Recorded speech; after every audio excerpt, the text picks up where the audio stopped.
Hare Krishna,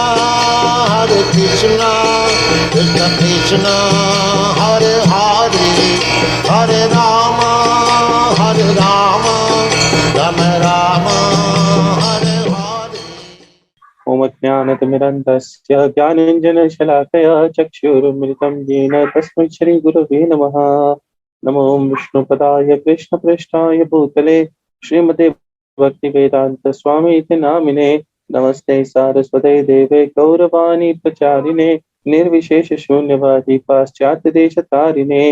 जय श्री कृष्ण चैतन्य प्रभो नित्यानंद श्री अद्वैत गदाधर शिवासादि गौर भक्त वृंद।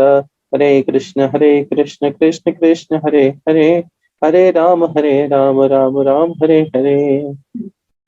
भगवद गीता अध्याय 4 श्लोक संख्या 6।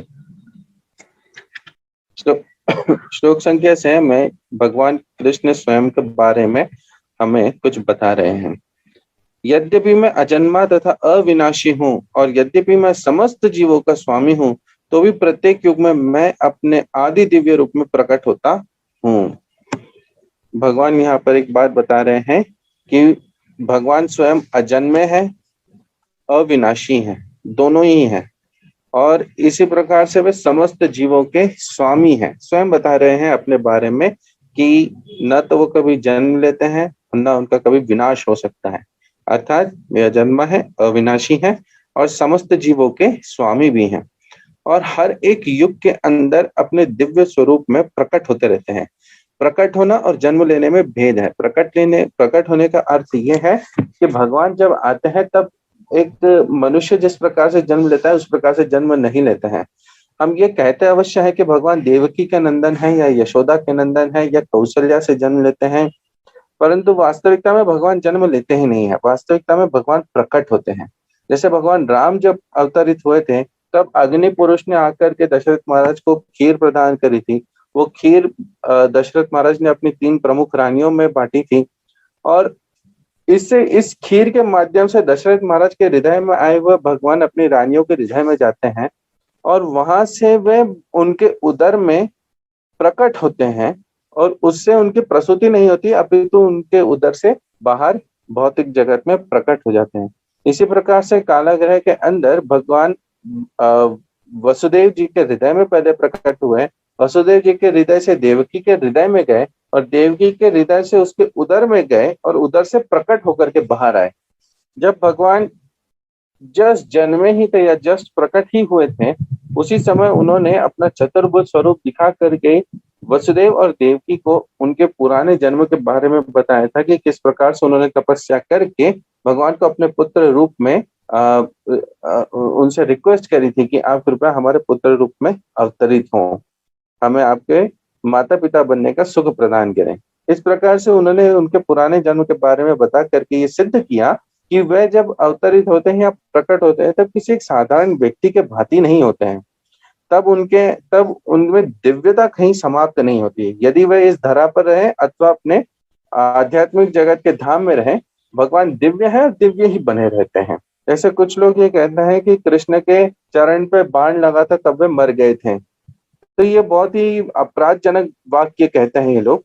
इसके ऊपर हमने पिछले एक सत्र में व्याख्या भी करी थी कि भगवान के श्री चरण के ऊपर जब वो बाण जरूर लगा था, परंतु उसके बाद में उस बाण से उनको कुछ फर्क नहीं पड़ा, क्योंकि भगवान का जो शरीर है ये पूर्ण चेतनामयी है, ये हमारे जैसा पंचभूतों का बना हुआ शरीर नहीं है। उसके बाद में भगवान ने चतुर्भुज स्वरूप धारण करके वैकुंठ के ऊपर अपने विमान से गमन किया था। इसी प्रकार से जब भगवान राम ने अपना लीला काल समाप्त किया था तब भी वह इसी प्रकार से अपने धाम की ओर गमन किए थे। ऐसा नहीं होता है कि उनका शरीर छूटता है, जिस प्रकार से हमारा शरीर छूट जाता है, हमारा देह पड़ा रह जाता है, आत्मा छोड़ देती है शरीर को। इस प्रकार से भगवान का केस नहीं है। क्यों? क्योंकि भगवान के शरीर और भगवान के आत्मा में कोई भेद नहीं है। भगवान का शरीर भी चिन्मय है और भगवान की शरीर और आत्मा भेद नहीं है, इसलिए सब कुछ चिन्मय ही है। इसी को आध्यात्मिक शरीर कहते हैं। जब व्यक्ति को मुक्ति मिलती है, भगवान के धाम जाता है, तब उस व्यक्ति को भी आध्यात्मिक शरीर प्राप्त हो जाता है।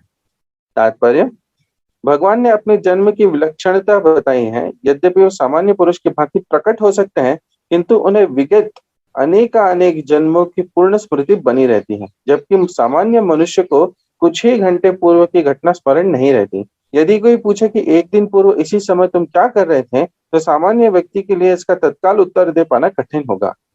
इसे उसको स्मरण करने के लिए अपनी बुद्धि को कुरेदना पड़ेगा कि वह कल इसी समय क्या कर रहा था। फिर भी लोग प्रायः अपने को ईश्वर या कृष्ण घोषित करते रहते हैं।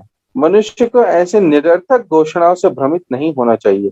जब भगवान दोबारा अपनी प्रकृति या स्वरूप की व्याख्या करते हैं, प्रकृति का अर्थ स्वभाव तथा स्वरूप दोनों है।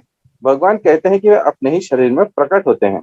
जो लोग स्वयं को कृष्ण बताते हैं या स्वयं को कहते हैं कि मैं भगवान हूँ, अथवा जो लोग किसी दूसरे व्यक्ति को भगवान नाम से डिक्लेयर कर देते कि ये हमारे नारायण है, ये स्वामी जी नारायण है, इस प्रकार से कहीं ना कहीं डिक्लेयर कर देते हैं कि ये भगवान है, ऐसे व्यक्तियों को सबसे प्रथम ये प्रश्न पूछना चाहिए, हम किस प्रकार से पुष्टि कर सकते हैं कि कोई व्यक्ति वास्तविकता में भगवान का अवतार है भी या नहीं है। ये एक प्रश्न होना चाहिए हमारे मन में कि अगर कोई इस प्रकार से डिक्लेयर कर भी देता है तो हम समझे कैसे। इसका सादा सादा उत्तर ऐसा आता है कि सबसे पहले उस व्यक्ति को अगर ये कहा जाए, अगर वो व्यक्ति कह रहा है कि मैं भगवान हूँ, मान लीजिए मैंने कह दिया मैं भगवान हूं, तो आप कैसे जानेंगे कि ये बात सही है या नहीं। सबसे पहला शास्त्र, शास्त्र क्या भगवान के अवतरण की बात बताता है। भगवान के समस्त अवतरण और समस्त लीलाओं के बारे में शास्त्र पहले से ही बता के रखता है। जैसे कल्कि के अवतार के बारे में पहले से ही पता है कि किस जगह पर अवतरित होंगे, उनके माता पिता का नाम क्या होगा, वो किस स्वरूप में होंगे, उनके गुरु कौन बनेंगे, उनकी लीलाएं क्या होगी। इसी प्रकार से कल्कि पुराण लिखा गया है। उसी तरह से जब भगवान चैतन्य महाप्रभु अवतरित हुए तो पहले से ही श्रीमद् भागवत जो 5000 साल पूर्व लिख दी गई थी, उसमें पहले से ही लिख दिया था कि भगवान कृष्ण स्वयं गौर वर्ण लेकर के अवतरित होंगे। और यही नहीं, अभी तो भगवान की लीलाएं भी पहले से ही पता चल जाती हैं। तो हम ये एक प्रश्न कर सकते हैं कि क्या शास्त्र उस व्यक्ति के बारे में हमें बताता है। दूसरा, यदि कोई व्यक्ति कहता है कि मैं भगवान हूं, तो उसको अपनी समस्त इंद्रियों के ऊपर पूरा वश होना चाहिए। और केवल वश ही नहीं, अभी तो एक इंद्रिय दूसरे का काम कर सके, ये भी उसमें पावर होनी चाहिए।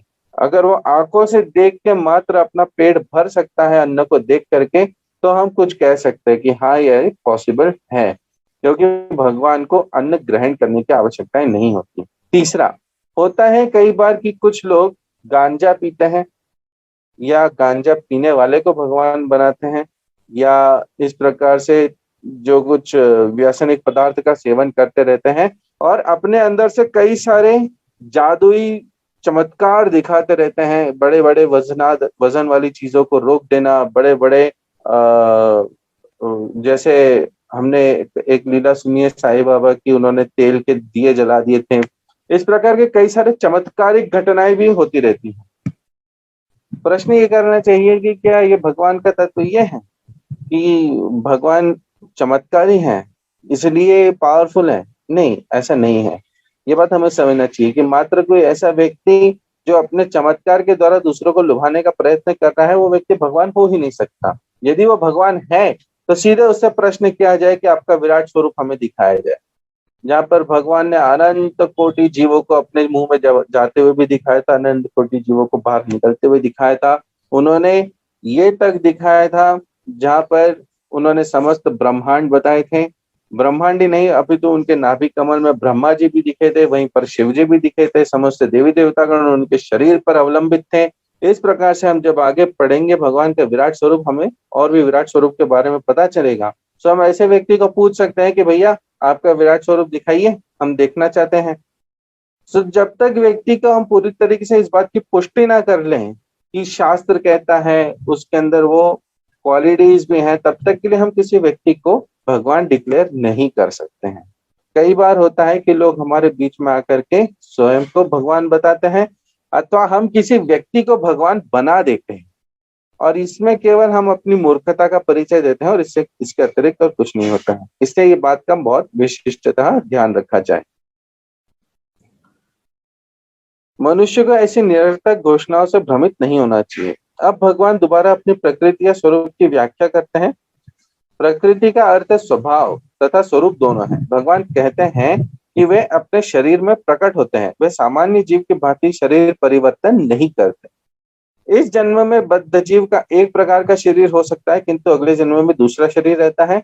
जैसे जरूरी नहीं है कि पिछले जन्म में मनुष्य ही रहा हूंगा, हो सकता है कोई कीट पतंग रहा हूँ, कोई जानवर रहा हूँ, या देवताओं की श्रेणी में रहा हूँ, या दानवों की श्रेणी में रहा हूँ, राक्षसों की श्रेणी में रहा हूँ, भूत प्रेतों की श्रेणी में रहा हूँ, या नीचे कुल के या नीचे के लोक के रहवासियों में से कुछ रहा हूँ, और किसी एक वैष्णव की कृपा से अथवा भगवान की कृपा से इस जन्म में मनुष्य देह मिला है।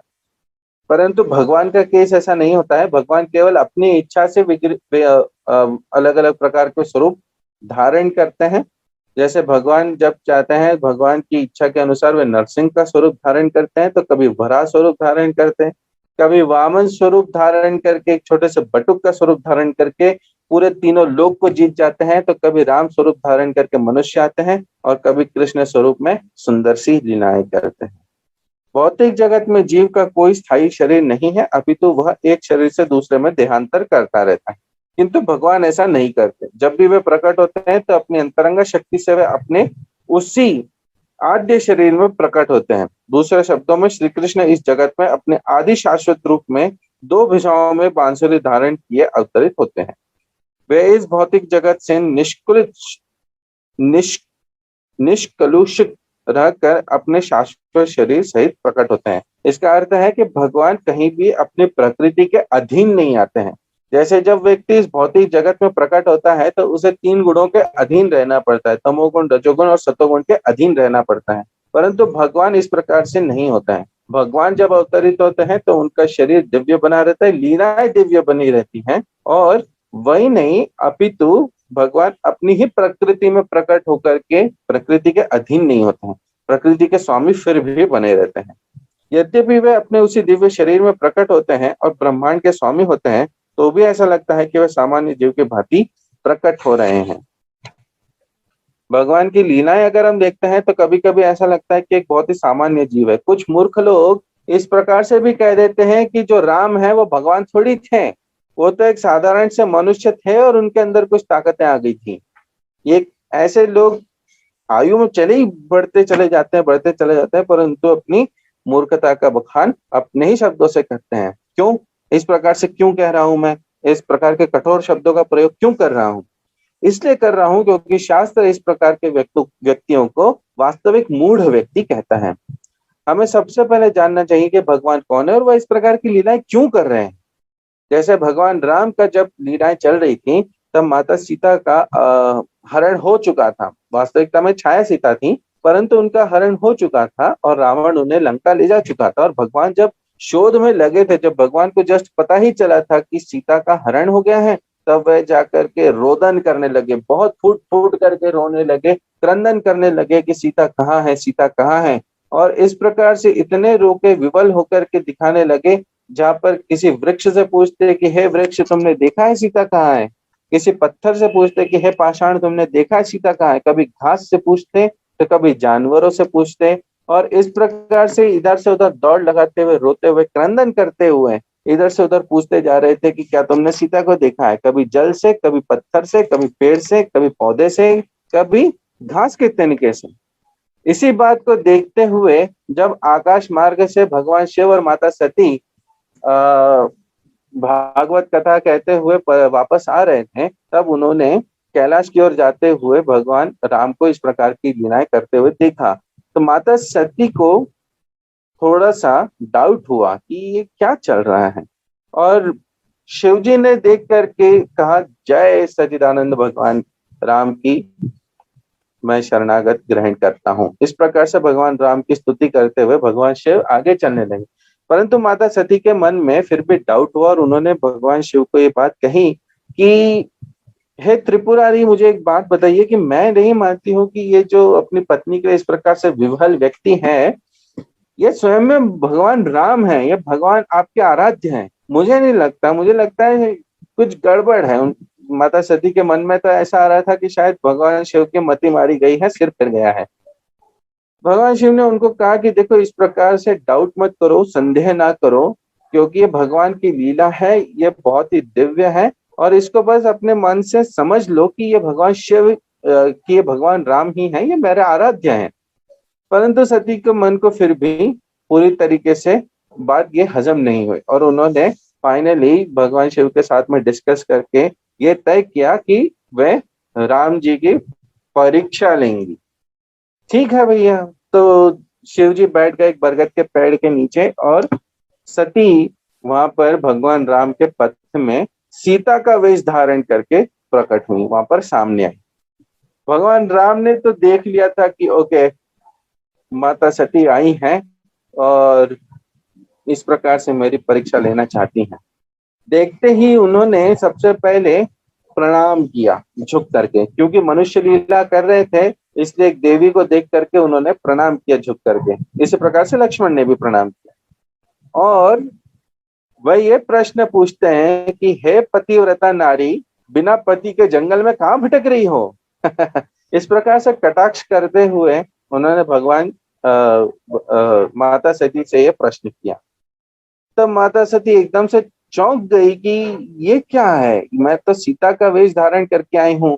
अगर ये वास्तविकता में एक मनुष्य है तो इसने एकदम विवल होकर मेरे पीछे दौड़ लगा लेना चाहिए था, परंतु इन्होंने तो मुझे प्रणाम करके मुझसे पूछ रहे कि शिव जी कहाँ है। इसका अर्थ यह है कि ये भगवान है और सब कुछ जानते हैं और सब समझ गए। तब अपनी गलती की क्षमा मांग करके माता सती वापस भगवान शिव के पास में आती हैं और भगवान शिव से एक बात कहती हैं कि हाँ हाँ, आप ठीक कर रहे थे, बिल्कुल सही कह रहे थे, अब चलते हैं। तो भगवान शिव ने पूछा कि परीक्षा ली तुमने? तो कहती नहीं नहीं, परीक्षा क्या लेना है, आपने कह दिया इसलिए मैंने मान लिया। भगवान शिव ने अपने ध्यान स्वरूप धारण करके जान लिया कि माता सती ने किस प्रकार की परीक्षा ली है और ऊपर से आकर के झूठ कह रही थी। तब भगवान शिव ने आकर के उन्हें समझाया कि देखो सती, तुम्हें ऐसा नहीं करना चाहिए था, मेरी बात मान जाती पहले तो अभी ये इस प्रकार से झूठ का प्रवचन नहीं करना पड़ता। तो स्वामी तुलसीदास जी इस लीला को रामचरितमानस में बताए हैं और इसी लीला से हमें बात समझ में आती है कि हमें भी अपनी मति कई बार इस प्रकार से भटक जाती है, जहाँ पर हम भगवान को स्वयं भगवान न मानते हुए एक साधारण सा व्यक्ति मान लेते। कुछ लोग भगवान कृष्ण के बारे में भी ये कहते हैं कि वो तो एक साधारण से व्यक्ति थे और उनके अंदर आवेश होता था, इस वजह से वे अति मानवीय लीलाएं करते थे। ऐसे व्यक्ति न शास्त्र पढ़ते हैं, न अपना इतिहास जानते हैं और केवल अपने मति भ्रष्ट होने का परिचय देते हैं। शास्त्र हमें यह भी कहता है कि ऐसे व्यक्तियों से सावध रहना चाहिए, ऐसे व्यक्तियों का संग नहीं करना चाहिए। यद्यपि उनका शरीर भौतिक शरीर के भांति क्षीण नहीं होता, फिर भी ऐसा प्रतीत होता है कि भगवान कृष्ण बालपन से कुमार अवस्था तथा कुमार अवस्था से तारुण्य अवस्था प्राप्त करते हैं, किंतु आश्चर्य तो यह है कि वे भी युवा अवस्था से आगे नहीं बढ़ते। भगवान एक बार अगर युवा अवस्था तक पहुंच जाते हैं तो उसके बाद में उनका शरीर बढ़ता नहीं है। भगवान हमेशा वैसे के वैसे ही एकदम सुंदर यौवन दिखते हैं। भले ही वे 125 वर्ष के होकर के जब अपना धाम गमन किए थे तब भी, 80 वर्ष के होकर के भगवत गीता का प्रवचन किया अर्जुन को तब भी, दिखने में उनका शरीर एक युवा का ही दिखता है, उनकी आयु कितनी भी हो जाए। कुरुक्षेत्र युद्ध के समय उनके पौत्र थे, या दूसरे शब्दों में वे भौतिक गणना के अनुसार काफी वृद्ध थे, फिर भी वे 20-25 वर्ष के युवक जैसे लगते थे। हमें कृष्ण की वृद्धावस्था का कोई चित्र नहीं दिखता क्योंकि वे कभी भी हमारे समान वृद्ध नहीं होते। यद्यपि वे तीनों काल में, भूत, वर्तमान तथा भविष्य में सबसे वयोवृद्ध पुरुष हैं।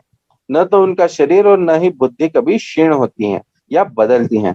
अतः यह स्पष्ट है कि इस जगत में रहते हुए भी वे उसी अजन्मा सच्चिदानंद रूप वाले हैं, जिनके दिव्य शरीर तथा बुद्धि में कोई परिवर्तन नहीं होता। वस्तुतः उनका आविर्भाव और तिरोभाव सूर्य के उदय तथा अस्त होने के समान है, जो हमारे सामने से घूमता हुआ हमारी दृष्टि से ओझल हो जाता है। जिस प्रकार से सूर्य को हम बोलते हैं कि सूर्य ढल गया है, परंतु सूर्य ढलता नहीं, केवल हमारी आंखों से अप्रकट हो जाते हैं। और उसी प्रकार से सूर्य कभी उगते नहीं, केवल हमारे आंखों के सामने प्रकट हो जाते हैं। इसी प्रकार से भगवान भी प्रकट होते हैं और अपने आप को अप्रकट करते हैं। भगवान न जन्म लेते हैं, न मृत्यु को प्राप्त होते हैं। और भगवान का हमेशा किसी भी प्रकार से एक शरीर के स्वरूप में न आविर्भाव होता है, मतलब अर्थात न तो वो जन्म लेते हैं, उनका एक आविर्भाव अर्थात प्रकट उत्सव होता है, और उसी प्रकार से तिरोभाव अर्थात उनके धाम गमन का उत्सव होता है। इसी प्रकार से जो भक्त होते हैं, भगवान के शुद्ध भक्त होते हैं, उनका भी आविर्भाव होता है और उनका भी तिरोभाव होता है। जैसे प्रभुपाद जी की इस वर्ष को 125वीं सालगिरह आ रही है, 125वीं आविर्भाव की सालगिरह आ रही है। जन्माष्टमी के अगले दिवस नंदोत्सव के दिन पे प्रभुपाद जी का आविर्भाव आता है, उस दिन हम बहुत जोरों से उत्सव मनाते हैं। उसी प्रकार से जब प्रभुपाद जी का तिरुभाव दिवस आता है, उस दिन भी हम उत्सव मनाते हैं। उत्सव क्यों मनाते हैं? क्योंकि एक भक्त ना शरीर का भी धारण करता है, ना उसका शरीर उसको दोबारा धारण करना पड़ता है। जैसे जो आचार्य होते हैं वे भगवान के धाम से आते हैं, और जब वो शरीर त्यागते हैं, जब देह त्याग देते हैं, तब वे वापस भगवान के धाम चले जाते हैं। तो भगवान के धाम जाना भी एक आनंद की वस्तु है, बहुत ही आनंदमयी वस्तु है कि अब उसे दोबारा से जन्म नहीं लेना पड़ेगा। इसलिए वो भी एक उत्सव तिथि होती है, वो एक उदासीन तिथि नहीं होती है। वस्तुतः सूर्य स्थिर है, किंतु अपनी अपूर्ण एवं त्रुटिपूर्ण इंद्रियों के कारण हम सूर्य को उदय और अस्त होते परिकल्पित करते हैं। और चूंकि भगवान का प्राकट्य तथा तिरोधान सामान्य जीव के भिन्न है, अतः स्पष्ट है कि वे शाश्वत है, अपनी अंतरंग शक्ति के कारण आनंद स्वरूप है, और इस भौतिक प्रकृति द्वारा कभी कलुषित नहीं होते। वेदों द्वारा भी पुष्टि की जाती है कि भगवान अजन्मा होकर भी अनेक रूपों में अवतरित होते रहते हैं। वैदिक साहित्यों से भी पुष्टि होती है कि यद्यपि भगवान जन्म लेते प्रतीत होते हैं, किंतु तो भी वे शरीर परिवर्तन नहीं करते। श्रीमद् भागवत में वे अपनी माता के समक्ष नारायण रूप में 4 भुजाओं तथा षड ऐश्वर्यों से युक्त होकर प्रकट होते हैं। उनका आद्य शाश्वत रूप में प्राकट्य उनकी अहेतुकी कृपा है, जो जीवों को प्रदान की जाती है, जिससे वे भगवान के यथारूप में अपना ध्यान केंद्रित कर सके, न कि निर्विशेषवादियों द्वारा मनोधर्म या कल्पनाओं पर आधारित रूप में। जो निर्विशेषवादी होते हैं, अर्थात वे लोग जो भगवान के स्वरूप के अस्तित्व को नकारते हैं, ऐसे व्यक्ति कहीं ना कहीं भगवान पर ध्यान लगाने की कोशिश करते हैं, लेकिन या ब्रह्म पर ध्यान लगाने की कोशिश करते हैं, लेकिन कहीं ना कहीं अपनी कल्पनाओं में उलझ जाते हैं। क्यों? क्योंकि ये लोग जिस प्रकार की फिलॉसफी यूज करते हैं, जिस प्रकार का शास्त्र अपनाते हैं, या जो व्याख्याएं करते हैं, ये वास्तविकता में व्याख्याएं निरर्थक होती है और केवल कल्पना मात्र होती है। क्यों? क्योंकि जो शास्त्र है वो कभी भी ब्रह्म को सर्वस्व नहीं मानता है। ब्रह्म को भगवान की ज्योति स्वरूप में माना गया है, उससे अधिक इसका कोई श्रेय नहीं है। संपूर्ण श्रेय है भगवान के श्री चरण कमलों का, और भक्त जो होता है, ये भगवान के चरण कमल को जानता है, पहचानता है, और उन्हीं की ही सेवा करने में लगता है। और चूंकि वो इस प्रकार से लगता है, अब देखिए भगवान का एक स्वरूप है नित्य आनंदमयी रहने का। जिस प्रकार से सरस्वती कभी अज्ञान से मिल नहीं सकती, जिस प्रकार से सूर्य कभी भी अंधकार से मिल नहीं सकते, जिस प्रकार से गंगा कभी अपवित्रता से मिल नहीं सकती, उस प्रकार से भगवान और दुख नहीं मिल सकते। भगवान की हर एक लीला आनंदमयी होती है, चाहे वो सीता के लिए दौड़ लगाते हुए रोते ही क्यों न रहे। जब माता पार्वती ने वहां से भगवान राम के प्रणाम करने के बाद में वहां से निकलते हुए कोशिश करी थी, वहां से जब भगवान शिव के पास वापस गई थी, तब उन्होंने पलट करके देखा था। और जब उन्होंने पलट करके देखा तो उन्हें हर जगह पे केवल सीता राम लक्ष्मण दिखते रहे। हर पेड़ में, हर पत्थर में, हर एक घास के तिनके में, और हर एक जगह पर, जहां तक कि भगवान राम ने स्वयं जिस जगह पे प्रणाम भी किया था, वहां भी सीता राम लक्ष्मण तीनों दिखे थे। सीता मैया का तो हम अपहरण देखे थे, अभी जस्ट माता सती इसी बात की व्याख्या करी थी कि सीता का तो अपहरण हो गया है। परंतु अब जब वो देख रही है तो उन्हें वो तीनों दिख रहे हैं। वो तीनों क्यों दिख रहे हैं? क्योंकि भगवान की लीलाएं बहुत ही दिव्य होती हैं। भगवान की लीलाओं में केवल और केवल रस होता है, हर जगह पर आनंद होता है। भगवान की लीलाओं में दुख नहीं होता। केवल भगवान किसी आवेश में आकर के उसे प्रकट करते हैं। जैसे यशोदा माई जब भगवान की पिटाई लगा देती हैं, तब भगवान के अश्रु धाराएं भी निकलती हैं, परंतु इससे भी उन्हें केवल आनंद आता है कि कोई भक्त उनके ऊपर अपना अधिकार स्थापित कर रहा है। भगवान को हर समय आप बड़े हो, हम छोटे हैं, हम आपके दास हैं, हम आपकी सेवा कर रहे हैं, इस प्रकार के भाव में हमेशा भगवान रहना पसंद नहीं करते हैं। भगवान इस प्रकार के भाव में भी रहते हैं, जब भगवान के गोप सखाओं के साथ में वे खेल खेल रहे थे, तब भगवान के ऊपर दाम आया था। भगवान को बोला गया था कि अब हम छुपेंगे, अब आप पकड़ो। तो भगवान ने कहा था कि नहीं, मैं कोई दाम नहीं देने वाला, मैं नंद बाबा का पुत्र हूँ, नंद महाराज राजा हैं, मैं कोई दाम नहीं देता। तब उनके गोप सखाओं ने उन्हें कहा था कि तू दाम नहीं देगा, तो एक बात सुन, केवल कुछ गाय तेरे बाबा के पास में ज्यादा है मेरे बाबा से, अगर तेरे को दाम नहीं देना है तो चल जाए यहाँ से, खेलना है तो दाम देना पड़ेगा। इस प्रकार से लीलाएं करते हो। फिर भगवान भी एकदम से हाथ जोड़ लेके, हाँ हाँ चलो मैं दाम दूंगा, तुम नहीं खेलोगे तो कहाँ जाऊंगा। इस प्रकार से भगवान को भी इन लीलाओं में आनंद आता है, और भगवान जब किसी लीला में रहते हैं तब उन्हें आवेश होता है, और उस प्रकार से वे अपनी क्रीड़ाएं करते रहते हैं। इसलिए भगवान की जो लीलाएं हैं, या भगवान की लीलाओं में जो दुख और सुख दिख रहा है, वो सभी दिव्य है, वो इस प्राकृतिक अधीनता से परे हैं। भगवान अपने समस्त पूर्व आविर्भाव तिरोभाव से अवगत रहते हैं, किंतु सामान्य जीव को जैसे ही नवीन शरीर प्राप्त होता है, वह अपने पूर्व शरीर के विषय में सब कुछ भूल जाता है। वह समस्त जीवों के स्वामी है, क्योंकि इस धरा पर रहते हुए वे आश्चर्यजनक तथा अति मानवीय लीलाएं करते रहते हैं। अतः भगवान निरंतर ही परम सत्य रूप हैं, और उनके स्वरूप तथा आत्मा में या उनके गुण तथा शरीर में कोई अंतर नहीं होता। अब यह प्रश्न किया जा सकता है कि इस संसार में भगवान क्यों आविर्भूत और तिरोभूत होते रहते हैं। अगले श्लोक में इसकी व्याख्या की गई। इस श्लोक में हमें ये बात और समझ में आती है कि भगवान निरंतर परम सत्य रूप है, अर्थात हमेशा से भगवान चिन्मय स्वरूप में रहे हैं, और उनके स्वरूप तथा आत्मा में तथा गुण तथा शरीर में कोई अंतर नहीं होता। भगवान का नाम, रूप, गुण, लीला, इनमें कोई भेद नहीं होता है। जब हम कृष्ण का नाम लेते हैं तो कृष्ण के साथ में कृष्ण की समस्त लीलाएं भी उसी नाम में हमें आस्वादन करने के लिए मिलती हैं। और इसी प्रकार से जब हम भगवान की लीलाएं देखते हैं या भगवान का श्री विग्रह भी देखते हैं, भगवान का विग्रह जब हम देखते हैं तब हमें विग्रह में भगवान की कुछ अलग लीलाएं देखने को मिलती हैं। जैसे जैसे भक्तों का शुद्धिकरण होता है और भगवान के विग्रह का वो दर्शन करते हैं, तो उन्हें नरसिंह स्वरूप में भी उन्हें भगवान के गोप सखाओं के साथ में क्रीड़ाएं देखने को मिलती हैं और आस्वादन करने को मिलती हैं। केवल वही नहीं, अपितु जब वे राधा माधव को भी देख लेते हैं तो राधा माधव के साथ में भी उन्हें अलग प्रकार की लीलाएं दर्शन होती हैं। ये बात अनुभूति करने की, इस बात को केवल एक साधारण तौर पर समझा नहीं जा सकता है थ्योरेटिकली पुस्तकवाद से, अपितु जब व्यक्ति भक्ति करते हैं और भक्ति में अग्रसर होकर के धीरे धीरे करके अपना विकास करते हैं, तब व्यक्ति को इस पूर्ण तरीके से अनुभूति होती है। अब यहाँ पर अंतिम एक प्रश्न पूछा गया है कि भगवान आविर्भूत होते ही क्यों है और तिरुभूत भी होते ही क्यों है, और इसका उत्तर हम कल जानेंगे श्लोक नंबर 7 में। श्लोक नंबर 7 बहुत ही प्रख्यात श्लोक है। आप सभी से अनुरोध करता हूं कि श्लोक नंबर 7 और 8 अवश्य पढ़ के रखें। आप सभी का इस सेशन में आने के लिए बहुत बहुत धन्यवाद है। हरे कृष्णा।